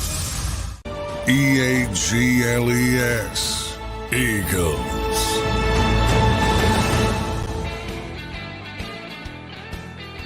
Wrapping up a Wednesday edition of Birds 365. Johnny Mac, good show today. I want to end on a couple more comments. We'll close out this culture talk and finally put it in the rearview mirror. But Elliot Shore Parks puts out a good tweet, and it kind of aligns with where you were going. His thoughts on the Eagles culture connection issue last year. I think 80% was because they were coming off Super Bowl, and once they started to lose, the weight of the loss / pressure to repeat put everybody in a bad mood. I think 20% was on the leadership. So that kind of puts into perspective some of the expectations as we talk about a lot. But yeah, I'm glad BLG brought up the miserable aspect of it, because they were miserable even when they were 10-1. Yeah, they were. And I should have brought that up earlier. The expectations, they were unbelievable and really just put an immense amount of pressure that it's really hard to win in the NFL. we talked about that. The talent level is so similar. There's no off days. There's no Alabama playing Furman type weeks where you know you're going to win. It's glorified scrimmage. It's really, really difficult. And when you can't find joy in it, yeah, it can wear on you. And I think it wore on this particular team. But, man, those guys, look, every other team in this league was jealous of that core four when it came to leadership and that didn't change. That didn't change. Just the circumstances changed. Now it's changed. Now you need people to step up. Jason's not here. Fletch is not here. Other guys got to step up, and you're going to see that evolution. Yeah, we talk a lot about the expectation. I wonder if Jalen Hurts might change his tune, not from who he is as a person, but you remember when they were 10-1 and they were winning every game, he would always say the standard, and they were always trying to reach that standard, whatever it was. That I guess they said it inside the locker room that they were trying to be perfect. Maybe that's what he is. He's from the school of Saban, I guess you could say. But maybe he'll change his tune on that. Maybe that added too much pressure and made it not fun. You know, you win a game and you're like, hey, we didn't play to the standard. Yeah, he mentioned that at the end of last season. Maybe he's got to readjust that thinking because that's you can pay lip service to reaching perfection, but obviously it's not possible. So you can either be more realistic about it and take some more joy in the positives. Maybe that helps. But I don't think he's going to change his personality. That's where BLG and I differ, and I don't want him to change his personality. I think that comes across as desperation. If you're saying, well, here's the thing where I agree with both of you, because I don't want Jalen Hurts to be somebody Jalen Hurts is not. But I will say every person can adapt to a certain situation. So if a situation calls for Jalen Hurts to keep the same personality but handle a certain situation differently, I would like to see him do that. But I do agree. I don't want him to be somebody he's not, because it's not going to work. Yeah, exactly. And I think part of that is, it's easy to say it, but people's can't change their personality on the immediate level and say, oh, today you need to be Brandon Graham. On Sunday, you need to be Jalen Hurts. It doesn't work that way. Yeah. Brandon Graham's Brandon Graham, and Jalen Hurts is Jalen Hurts, and you work with the strengths and weaknesses of each. And that's just, to me, I've never understood that you have to change for certain situations. You can't change. Your personality is your personality. No, but your action. I mean, I think your actions, right? What you do to handle. I mean, there's. We're humans. You change certain. Well, you can react. Yeah, you react. Right, that's a better word. You react differently. Yeah, you're still within who you are as a person. Exactly. Just like I'm going to be Zander Krause. You're going to be John McMullen. And if somebody doesn't like that, they can go kick rocks because that's who I am. Yeah, I think Jalen. And that's the thing. Football. But one thing that amazes me about football players, and this is athletes in general, from covering the NBA and everything else from soccer to baseball over the years, they're incredibly optimistic people, to the point where somebody like me, I can't understand it. I can't understand how you can be that optimistic. It's always about, like, as fans, and you live and die with this team. And an Eagles loss will affect the entire personality of the Delaware Valley. It absolutely does. Go drive on 95 after a loss versus a win. These guys got to go right back to work the next day. I mean, they gotta get over it. Win, lose, draw, they got to get over it. So you have to have a different approach. And these guys are always glasses half full, optimistic, to the point of nausea at times for me. But I mean, that's the nature of if you want to reach that level of that profession, you better damn well be optimistic and think, even if you had some bad times in the rearview mirror, good times are coming.